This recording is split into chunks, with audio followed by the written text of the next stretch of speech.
Hey guys, Steve here. Well, welcome to my YouTube channel. I've got another video today and it's on this product I got on my hands here. I've been going to show this for ages, but I haven't got around to it. So I'll get that intro out of the road and then when we get back, I'll tell you all about it. Cheers guys.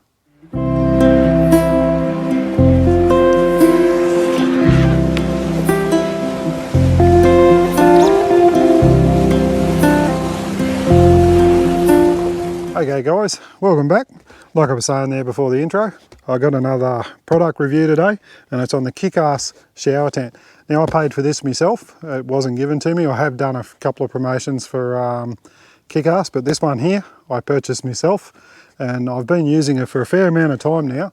So I've had a good time to check it out and hopefully be able to tell you all about it, pros and cons, what I think about it and how it's going. Now I'll just show you before I start. I set this shower tent up on my camper a little bit different to most people. I've got a little swing out arm. Now this doesn't sort of hold the awning as tight as what it should, so I've had to put a pole up underneath here and I've had to tie it down over here. And this piece here that it's mounted to is a bit of aluminium, and you can see there's a fair bit of flex in that. So that does, when I put this awning up here, have a tendency for it to droop down a bit at the front. I have got a fix for that, but I just thought I'd tell you that to start off with. It's not the fault of the awning, it's just how I'm mounting it. Now I am mounting this with the Racksprack system. Check out one of my previous videos on these products. These are absolutely fantastic for doing this sort of thing, because what I do is I take this awning down and I hang it on the side of the trailer behind where my little room there is. But it's quick and easy just to sit it up here, lock it into place and put the pin in and it's all set up.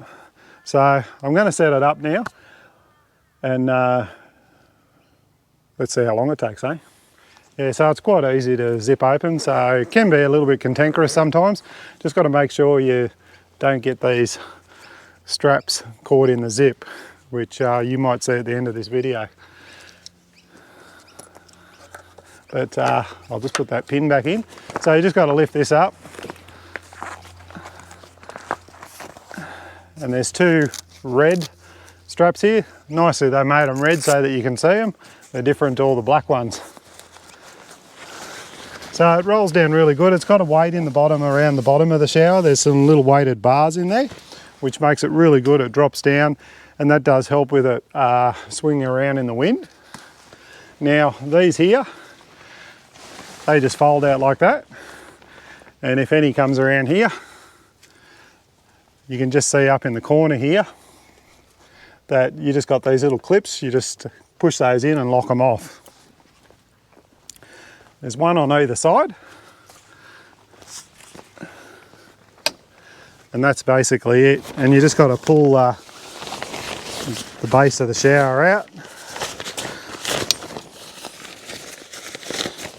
like that. Now you can see here how it's hanging down. That it does droop a little bit, I've noticed, on people that had it fixed to a sort of hard side canopy on a trailer or on a roof rack. It does hang down a little bit, but this is even worse because of how I've got it mounted. Now I've come up with a remedy for a few problems, and this one here is I probably would have had to do anyway, even if I didn't have it mounted the way I had. If I had it mounted to a hard surface, I'd be still using these poles, because one of the things that I think is a con or not really great with this particular awning is this front strap here. It's only a bit of strapping, and it's just held apart because it's sewn over the top edges of these two things. If any comes in and has a closer look, you can see there where it's just sewn around there, and it's just a bit of webbing and it's sewn over to the other side there. Now that pushes in like that, you can see there, and it makes it droop. I don't particularly like that. I don't know how you fix it or how you change it, but what I do, if you have a look here, I've got these two poles and there's a little bit of a groove in there in the bottom of that pole. So I just put that pole there, and that fixes one of my problems I created, the drooping.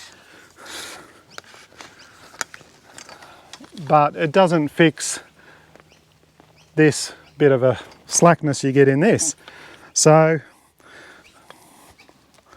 I've just lost a part down here, but I'll pick it back up again. So I had this old pole here.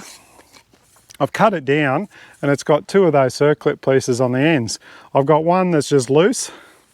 The reason I do that is what I do is I just tuck it up behind the pole there, tuck it up onto the other one, pull it apart, twist lock it, and that locks this whole front piece really tight now. Maybe Kickass might, or old Clayton might give people a piece of something like that and fix it. But you can see now it's got little tie down straps all on the corners down here. So you can hammer a peg in the ground and tie these all down on all four corners.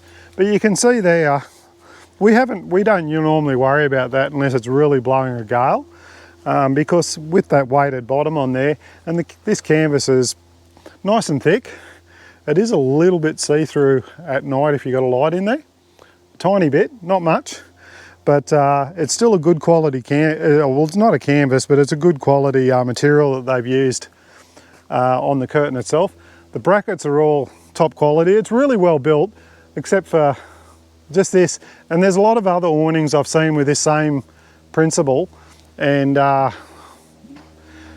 just don't like it. So that's why I've come up with this little fix on here. So if we come around, so also before we head inside and just have a look inside, these little straps here too, like you peg it down at, like I was saying there, you peg it down at the bottom there, but you also, once you peg it down there, you've got these little straps here which you can just tug on, and that'll tighten all this up. It won't at the moment because I haven't sort of pegged those down, but that just gets it nice and taut. So if you're in a lot of real blowy wind or anything, it's really good for stopping it from flapping around in the wind. If you peg it down there, then you can just grab hold of all these little adjustment straps, just give them a little tug and pull them down a little bit tighter.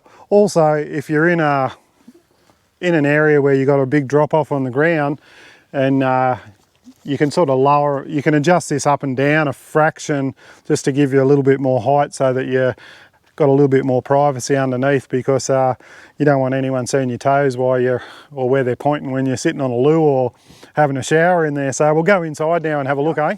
Cheers. You got a zip on one back corner here. I would have preferred it on that other edge at the front there, but you can see inside here, it's got all that silver reflection on the inside, sort of reflect the heat or whatever. You got a little bag over in the corner there that you can put washers and that in, and up the top here there's a little Velcro piece. That's so if you want to hang a shower through the back there, you got somewhere to hang it off. It's pretty well built with all these aluminium poles and everything. It looks pretty strong, so overall I think it's a great product. It's just as good as the old awning I used to have, but the only thing it hasn't got is a roof on it. I'm going to come up with a fix to that hopefully soon. I've been looking at a few other awnings and getting a few ideas. So when I do that, I might show you that and just show you how I fix that. But as for the Kickass shower privacy tent, I reckon it's pretty good. That's not really a problem, but it's just something that bugged me. But I thought I'll tell you about it, tell you what I think. That's how I fixed it. You may want to do the same. But thanks very much for watching. Don't forget to like and subscribe, and stay safe, look after each other, and I'll see you on the next one. And don't forget, if you got any questions, queries or comments, leave them down below. Cheers guys. Hey guys, Steve here. Well, I'm just going to tack this on to the end of the video because I did a little bit of, had a bit of a think about how I was going to fix that problem. I was talking about this arm here moving around and how I was going to fix it. I'm using the spring bar into that little plastic clip on top of my rooftop tent, and I've put it into a clip over here I can either, I've just got it upside down at the moment, but I can put it in the other way up and it just pushes into that little piece of metal there. And as you can see, I've got no ropes on this at all now. I've still got to put this pole here to hold up that. I'll always have to do that, and always have to put the poles in the front. I would have done that regardless, but as you can see, that is stopping that from moving around. I can tie it down if I want to.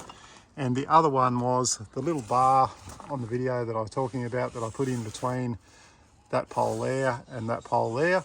I had two of those little circuit pieces that I used to fit around the top of the spriget on the upright poles. I seen this idea, so I bought two little spriggets, took the circlips off, and put the spriggets on the end there. As you can see, drilled a hole out in the aluminium, and that fixes that problem. So I have got one little more mod that I'm getting made at the moment. I'll show you that once I get it done, but that's it for now. Cheers, guys.